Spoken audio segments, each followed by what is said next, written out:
the hair on your head. It's probably not something that many of us think about deeply on a day-to-day basis, but how does it feel when you start to lose it when you're young? And just how much can it affect someone's day-to-day life? It really affects you mentally. That's for sure. Physically too and mentally too. A struggle can be that some people view it as, it's only your hair, it's not a big deal, it's not a problem. But young people today are finding new ways to raise awareness of going bald so that the narrative on hair loss can change for the better. And I thought, hey, I should actually talk about this a bit more. Bald Cafe was born. How do we see bald people? Undesirable, funny, and the butt of the joke.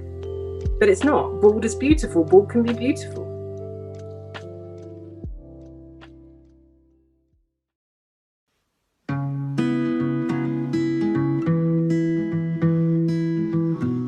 Laura Matthias has had alopecia areata since she was 12. 18 years on, she recalls how difficult the experience of losing her hair was for someone so young. I didn't cope with it. Everything stopped, to be honest. I stopped going to school. I stopped seeing friends. I stopped leaving the house for approximately 6 months. I lost a lot of weight. It was obviously it wasn't just about the hair loss. I was clearly going through a very difficult time, but the idea of people seeing me when I was losing my hair and it was getting worse and worse and nobody seemed to be able to tell me when it was going to stop, it was too much for me as a 12, 13-year-old to emotionally handle. I just couldn't handle it. And there was no adult or person of my age, or there was no example in my life of someone that was happy, healthy and bald, or happy, healthy with hair loss. There is an assumption that hair loss is associated with either being ill or old. And it certainly made me feel like if this is going to be me, it's abnormal. I'm going to be undesirable, and this is out of my control. And that was a very strange feeling to have when I was just going into my teenage years, when all you want to do is fit in. Someone can lose their hair for many reasons, and possible triggers can be genetic, environmental, or hormonal. But often the reasons aren't always clear. To find out more about the reasons for hair loss, we spoke to the head of the Institute of Trichologists, Eva Proudman. So Eva, can you explain the science behind the hair follicles? The hair follicle is a very complex cell. It's the second fastest dividing cell that we have in the body, but it's also a non-essential cell. So that gives the body a complete anomaly to work with. You've got this cell with a hugely high need, but the body says we don't need it, so it puts its priority right at the bottom of the food chain, which is why the hair follicle is very responsive to lots of different changes, whether it be in the state of your mental health, your physical health, your diet, stress, bereavement, all of those things which cause your body to have a reaction in general impact the hair. The general term for hair loss is alopecia, and there are many types that can affect men and women at any age.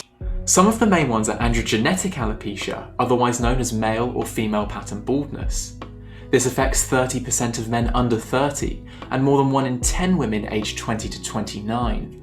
Another type, alopecia areata, which often starts with patches of hair loss, affects 2% of people in their lifetime. And about 50% of cases start in childhood. Alopecia UK, a charity that aims to improve the lives of those affected by alopecia and funds research, say there is a clear link between hair loss and mental health.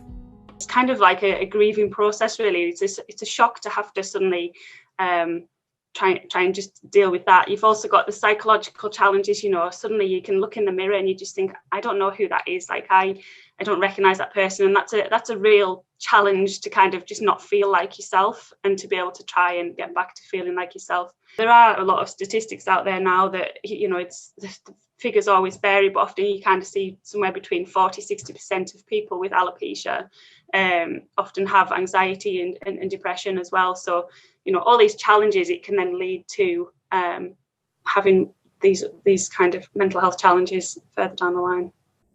One student describes how their hair loss continues to affect them.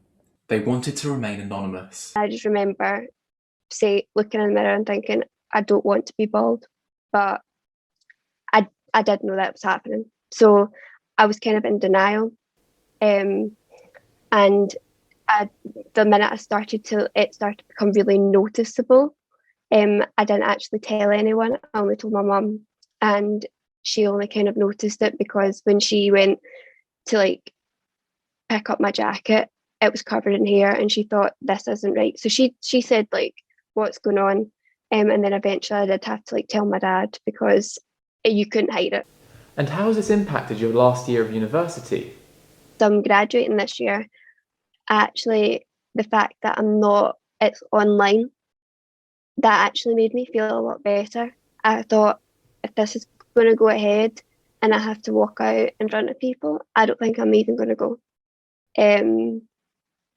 Because I just thought, no, like not seeing me for that long and then seeing me and being like, wow, she's changed.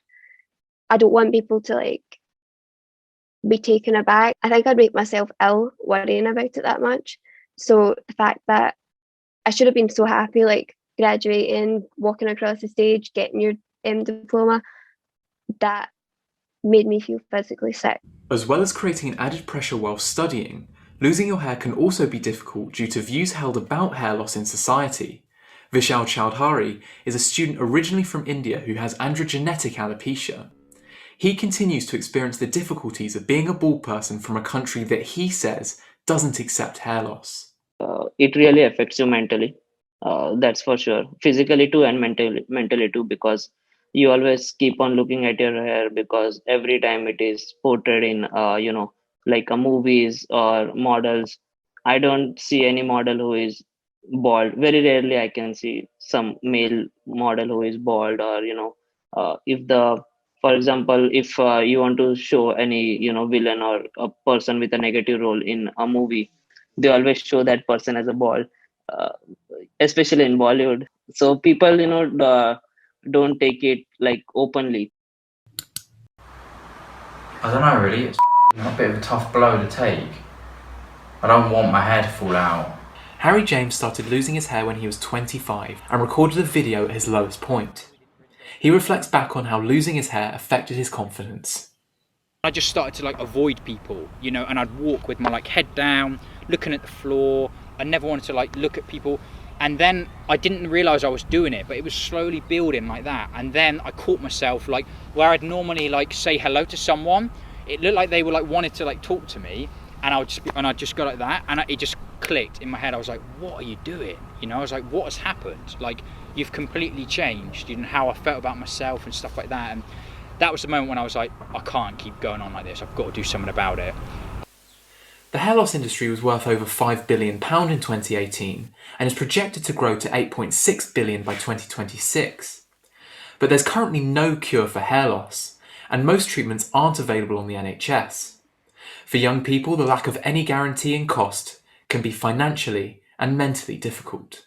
It's just ridiculous to think how, like, I have spent thousands of pounds in my lifetime, like, on hair. The brand of wig I wear now, they're £3,000 each, the wigs.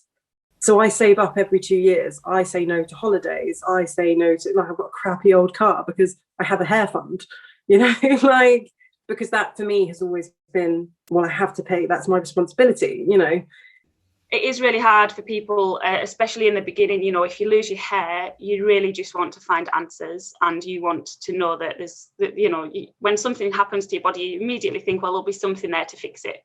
And it's really a difficult thing with alopecia because there isn't necessarily something there to fix it.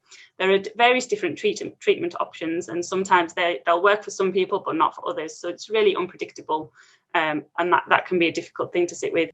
Eva Proudman says the number of people she has seen in her clinic has grown tenfold over the last 18 months.